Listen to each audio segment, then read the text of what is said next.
Bonjour à tous, bienvenue sur Bana, émission de l'église de l'Arche de Paix, consacrée à l'édification de la famille.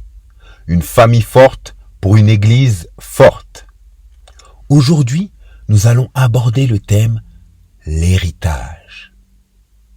L'héritage se définit par un patrimoine laissé par une personne et transmis par succession.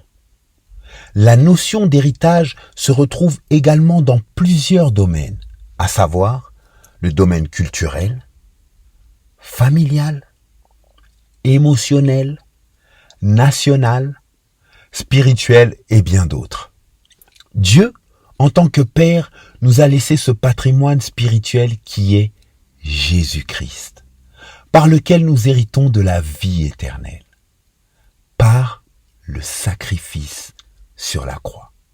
Selon qu'il est écrit dans Romains 8, verset 17, « Or, si nous sommes enfants, nous sommes aussi héritiers, héritiers de Dieu et co-héritiers de Christ, si toutefois nous souffrons avec lui, afin d'être glorifiés avec lui. » Nous allons alors nous focaliser sur cet héritage spirituel au regard de la parole de Dieu.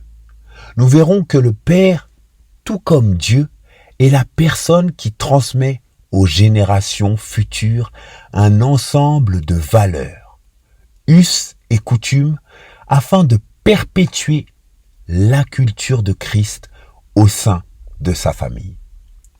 Exode 28, versets 40 à 41, dit ceci. « Pour les fils d'Aaron, tu feras des tuniques, tu leur feras des ceintures et tu leur feras des bonnets pour marquer leur dignité et pour leur servir de parure. Tu en revêtiras Aaron, ton frère, et ses fils avec lui.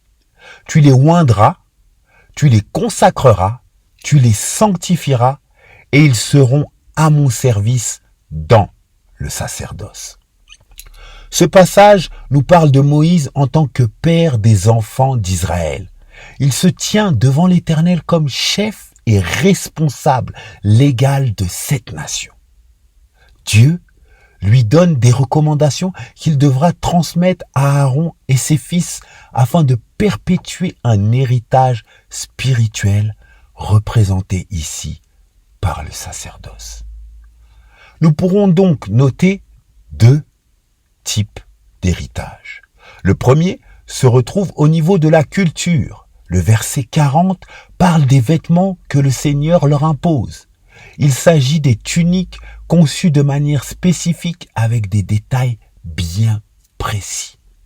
Nous comprenons par là que cet habillement fait partie de la coutume au sein de la tribu d'Israël.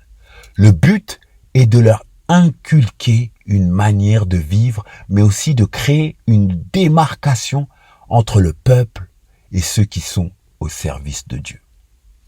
Le deuxième héritage apparaît au verset 41.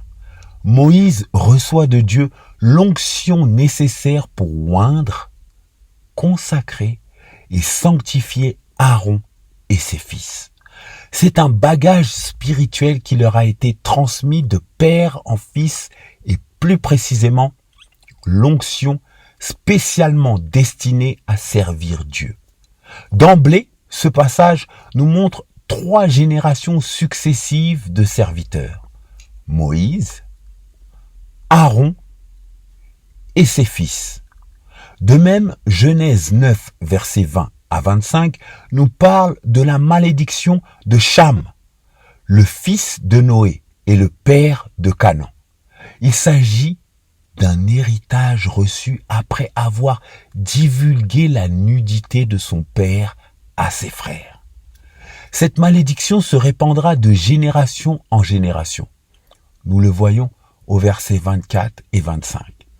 Lorsque Noé se réveilla de son vin, il apprit ce que lui avait fait son fils cadet.